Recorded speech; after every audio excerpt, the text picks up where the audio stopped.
The NBA trade deadline has passed, and I'm going to give you my thoughts on some of the big moves that happened around the NBA trade deadline. Which teams did well, which teams did not great, and I'm going to give you all my thoughts on those. But before I get started on that, I want to tell you guys to hit that subscribe button, like, comment, and share, and tell a friend, tell a family member, tell whoever to support my channel.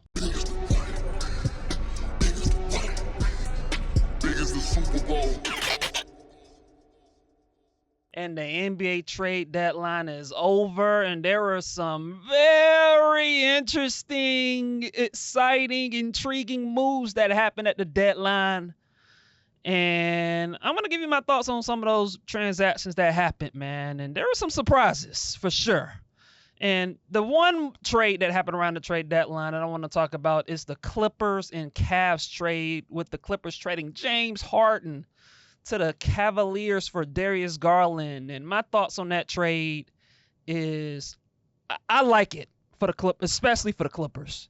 I want to commend the Clippers because I think one of the hardest things in the NBA and what separates not so good organizations from great organizations is when you're as an organization is self-aware as far as where you stand in the league.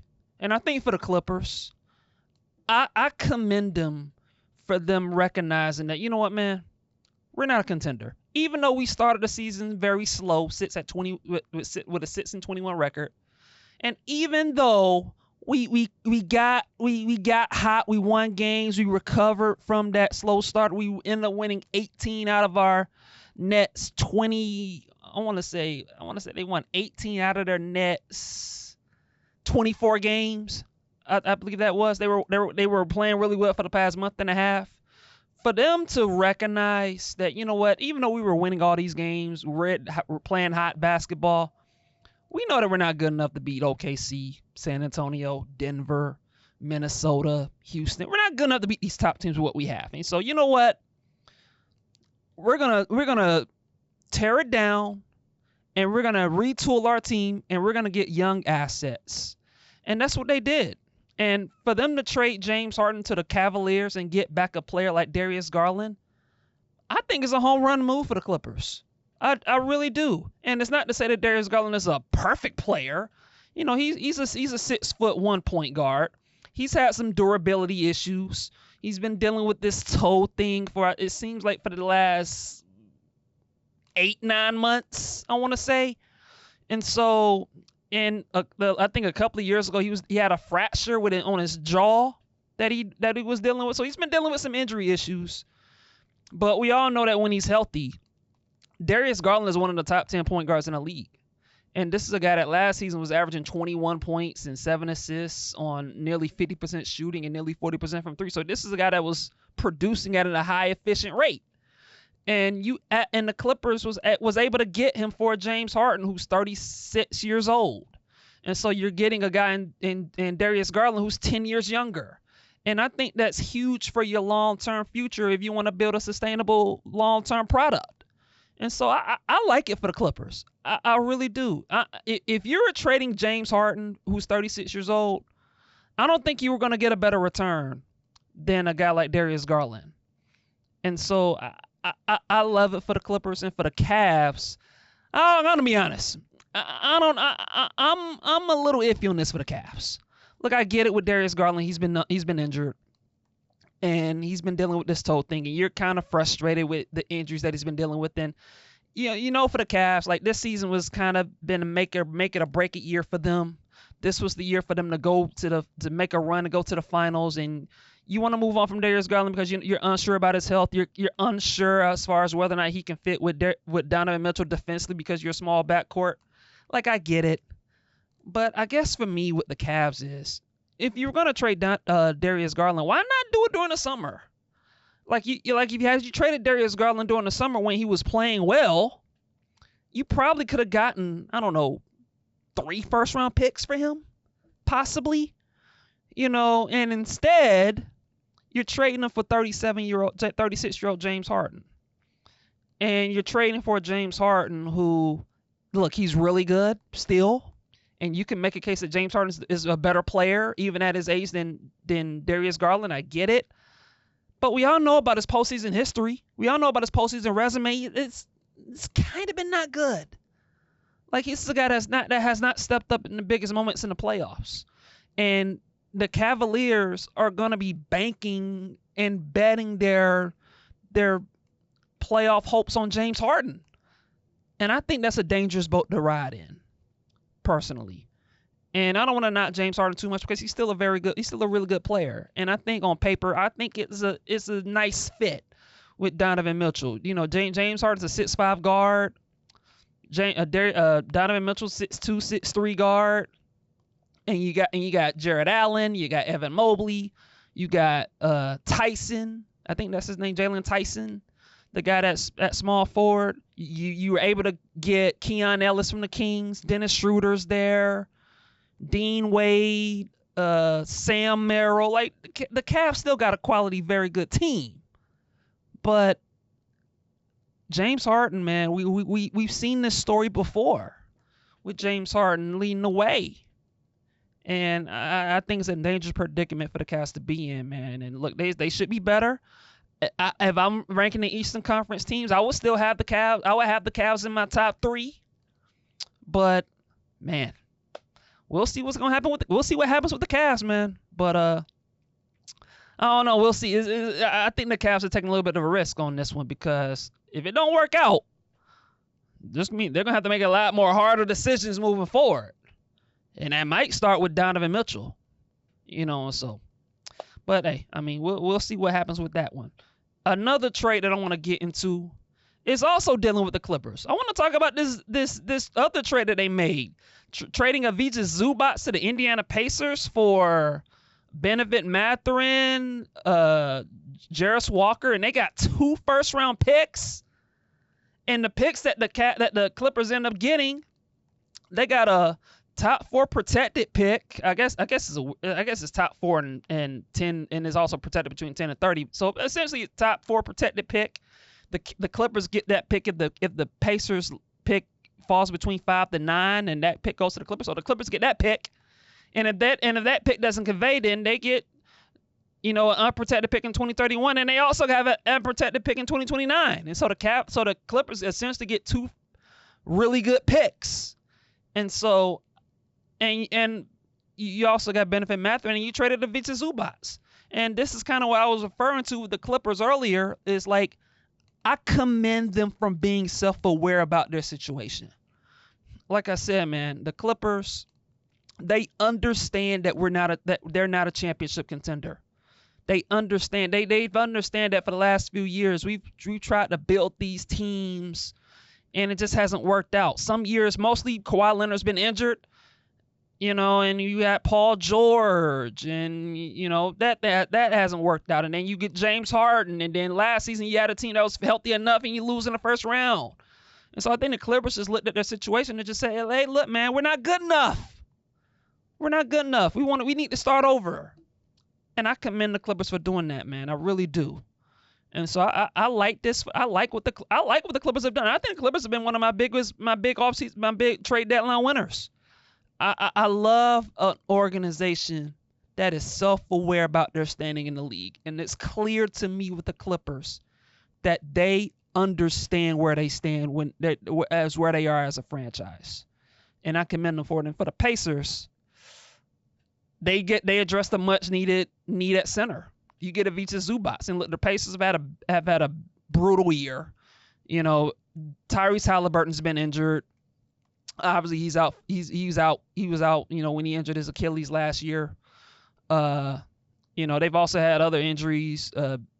Andrew Nembhard's been injured, even though he's been back for the past, I want to say, month plus. Aaron Nesmith has been injured for most of the season. He came back, and so it's been a bad year for the Pacers. But you look at their team, man. When they're healthy, when Tyrese Halliburton comes back, Tyrese Halliburton, Andrew Nembhard, Aaron Nesmith, Pascal Siakam, and you get Ivica Zubac, and you still have TJ McConnell on that team, and you possibly might get a top 4 pick if that pick conveys. Look, man, The Pacers they're telling the world, man, like, don't forget about us. Don't forget about us. Don't forget about us. Don't forget about us. Don't forget about us. That's what the Pacers is telling y'all, man. Don't forget about us, man. Don't forget about us come next season. We are reloading and we coming.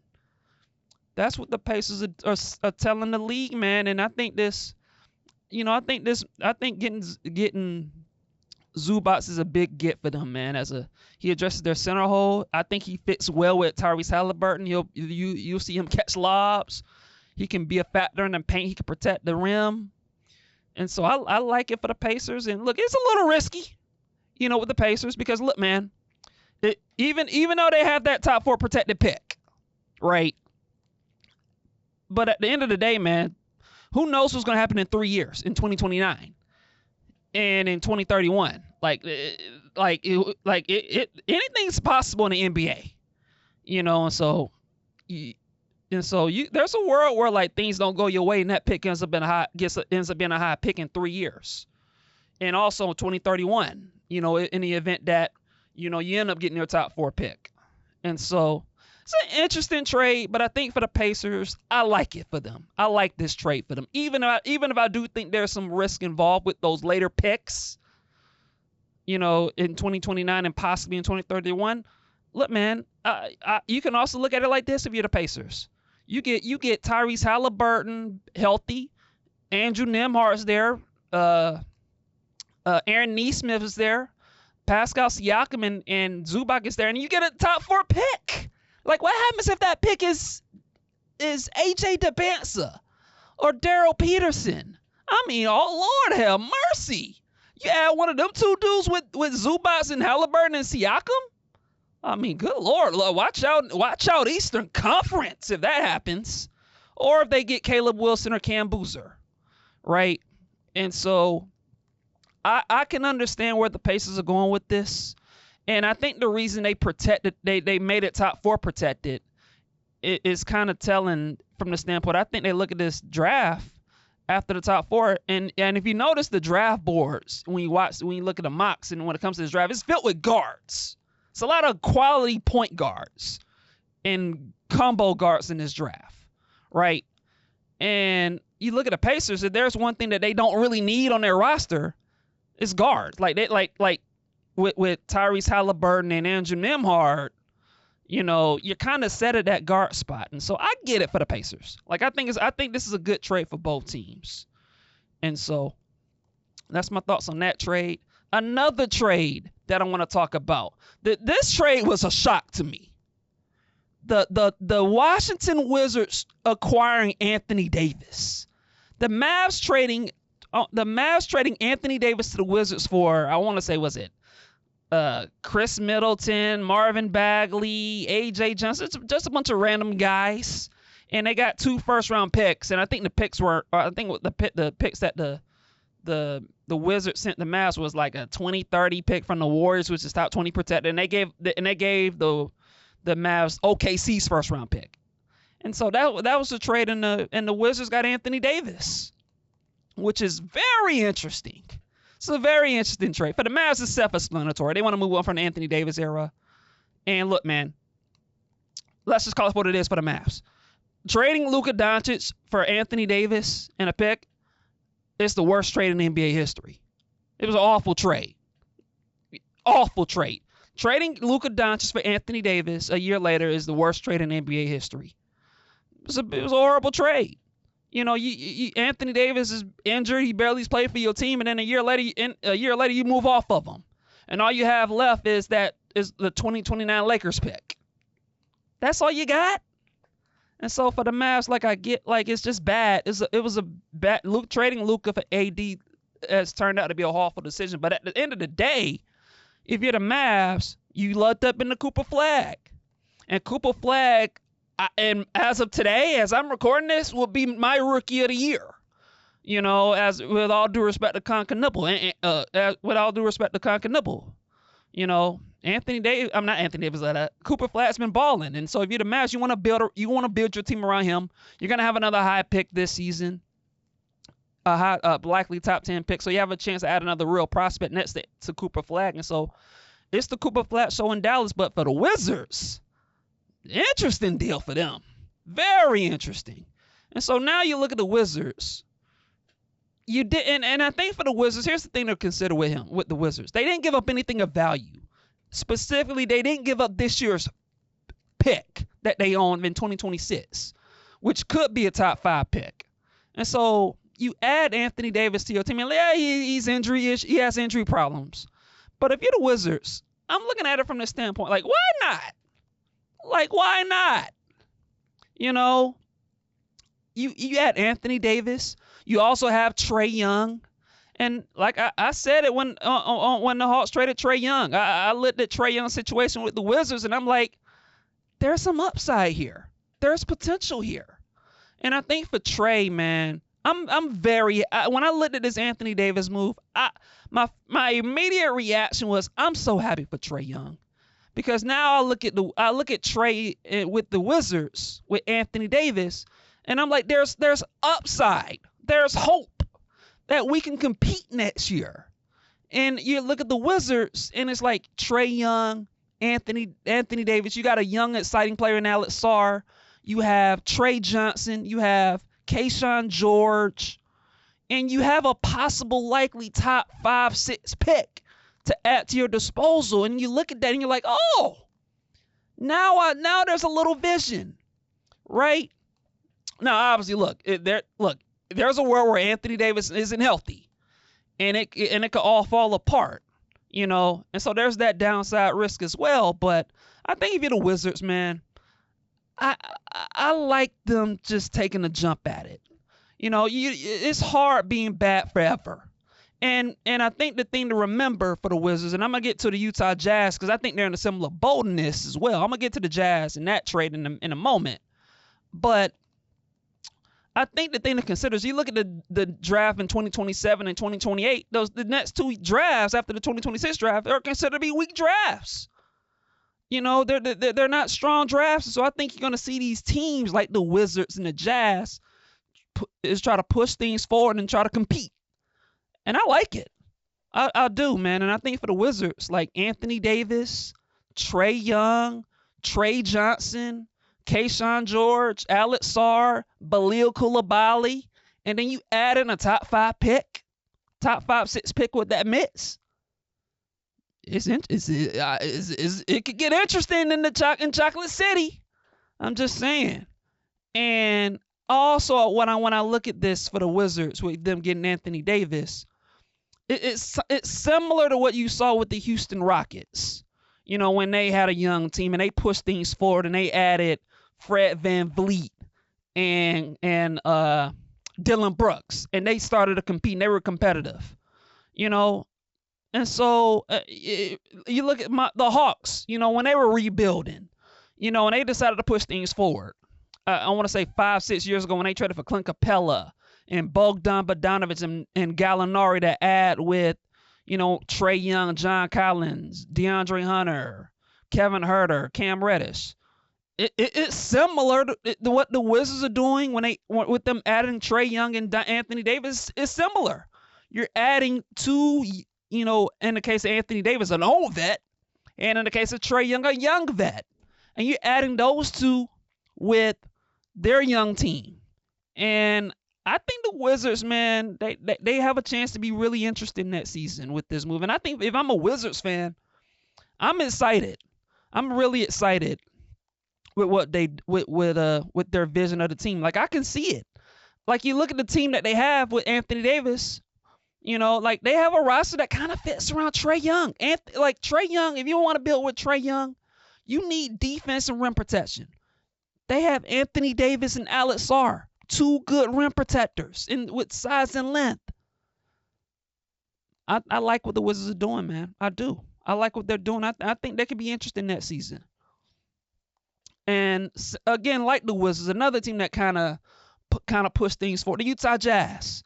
You know, trading 3 first-round picks and some players. I think I can't remember the guys that they sent out, but they weren't like key players or anything. They were key, like they weren't their core players. And so they sent out 3 first-round picks. I think 2 of them were in 2027. I think they have a Lakers top 4 protected pick. They have their own pick, and then they have the 2030 pick, I think, from Phoenix. And so they sent all that to the Memphis Grizzlies for Jaren Jackson Jr. And again, for the Jazz and for the Grizzlies, like we all know their situation, they're trying to rebuild. And I think for the Grizzlies, kind of like with the Clippers,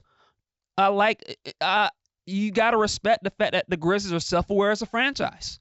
We know where we stand in the league. We know we're stuck in the middle. The worst place to be in the NBA is in the middle. And so we got to rebuild.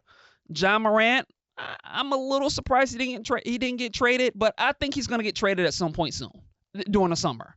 Like, I think his time in Memphis is over.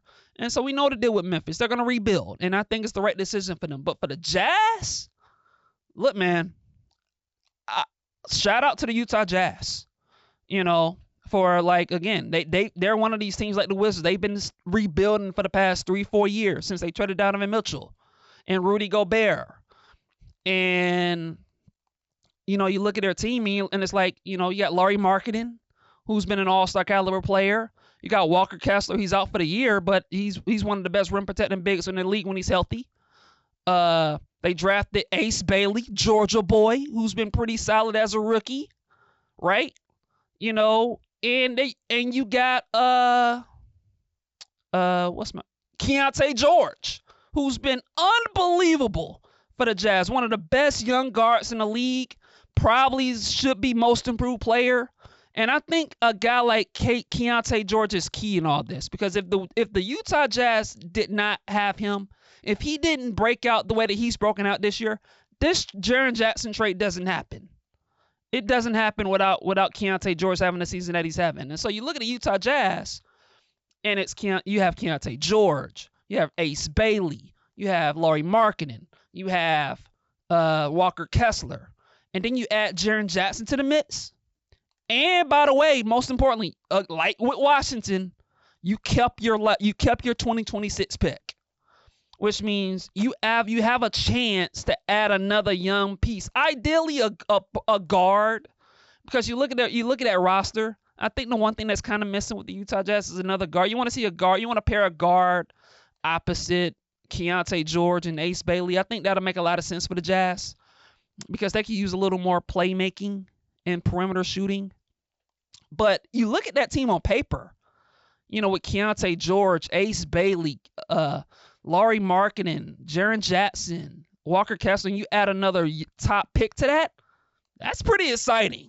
It's a pretty exciting team on paper, man. And that's and with Jaren Jackson and Walker Kessler and Lauri Markkanen, that's a big front court. And you got and it's a unique front court because you got 2 7-footers and you got Jaren Jackson who's 6'10". And with Lauri Markkanen and Jaren Jackson, both guys can shoot. And so you can play big with that lineup. You can play small if you want to move Walker Kessler to the when he's on the bench, and you want to play Jaren at the 5 and Lauri at the 4 and Ace Bailey at the 3 and Keontae in the perimeter or whatever it looks like. It's exciting. I think if I'm a Utah Jazz, like, I'm excited about my team pushing forward, man, and I'm actually happy for a guy like Will Hardy who's coaching that team, because I'm a fan of him. I think he's one of the best young coaches in the league. Even though the Jazz don't have a good record, when I watch the Utah Jazz basketball games, I'm impressed with how they compete.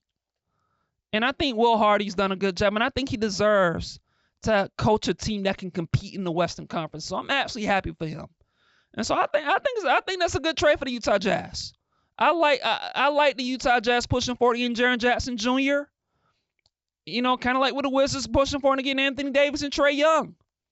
These teams like Washington and Utah are just pushing forward, man. They're like, we're done. We want to compete.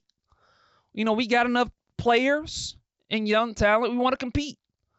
And I commend them for it, man. I think it's good for the league. And so I think those teams make good moves. And I think the other move that I want to talk about, and this is a move that no one's mentioned, but a move that I think moves the needle, And that's the Minnesota Timberwolves traded for Ayu Dosunmu of the Chicago Bulls.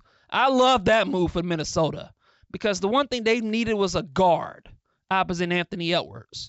And you get a guy in Ayu Dosunmu who's a tough defender, good shooter, capable scorer, two-way player.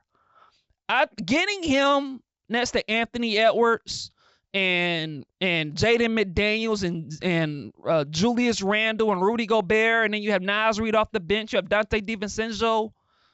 I think it's a big-time move. And I think it's a move that no one's mentioned, but I think Minnesota can win the Western Conference with that move. I do. I'm not gonna pick them to win the West, but I'll give them a chance. I think Minnesota has a chance to win the Western Conference with them getting Ayu Dosunmu. I think he's exactly what they've been missing. A guy that can defend and a guy that can bring two-way play on both ends of the court. A guy that can defend and score. I think Ayu Dosunmu was a big get, man. I think that's a big-time move. It might be my favorite trade of the deadline. Minnesota getting Ayu Dosunmu. I think it's a big-time move.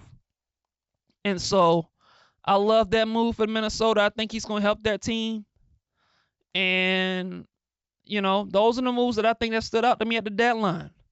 Like I said, you know, the Cavaliers, Clippers trade, you know, with James Harden and Darius Garland getting traded. Visa Zubac getting traded from the Clippers to the Pacers. Anthony Davis to the Wizards. Jaren Jackson to the Grizzlies. And Ayu Dosunmu getting traded from Chicago to Minnesota. You know, that's good for Anthony Edwards.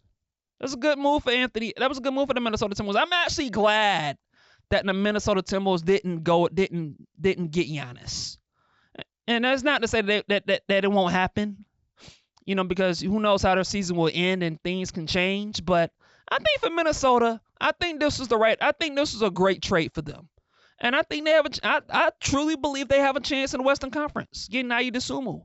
I think it's a nice move. And so those are my thoughts. As far as the Giannis stuff, am I surprised that Giannis didn't get traded at the deadline? I'm not. I'm not. You know, Milwaukee to me is a little bit of a tough spot. But I do think eventually Giannis will get traded at some point soon. I think he'll probably get traded during the summer. But I think they're kind of right to hold on to him because I do think this summer, I do think there's a chance that the offers will get better. You know, teams that are happy with their teams this season are going to be disappointed in the playoffs. And then, like, who knows? Like, I look at a team like the Houston Rockets.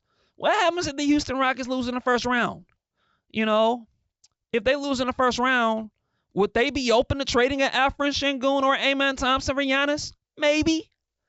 You know, and if I'm the Milwaukee Bucks, like, you wanna hold your foot to the fire as soon as possible. You also, you know, might have a high pick.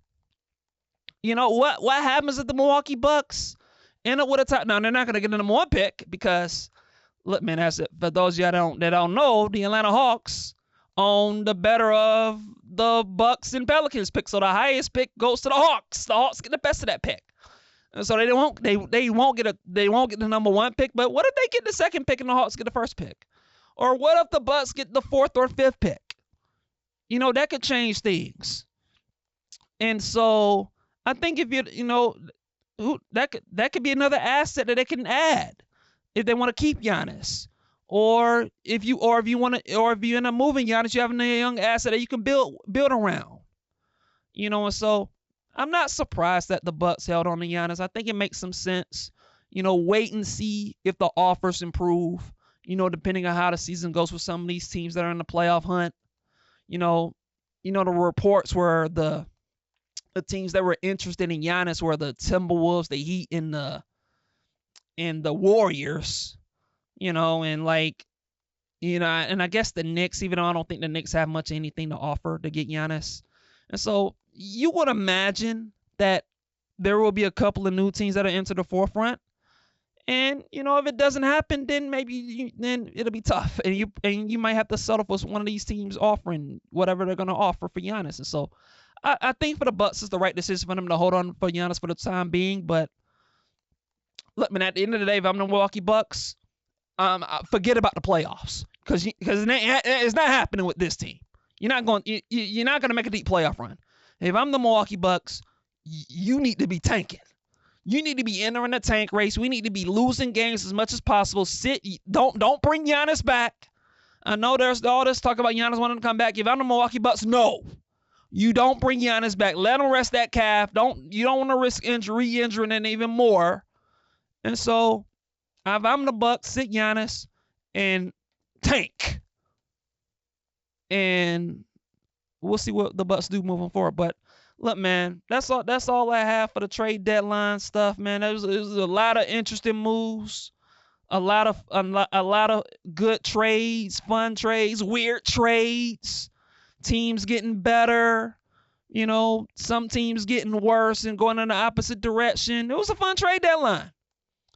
And yeah, man, it was fun. It was a good trade deadline, seeing all the trades happening, man. And I think for the basketball fans, we love action. And in the NBA and all these NBA teams, man, they indeed gave us basketball fans action, and it was good. It was good.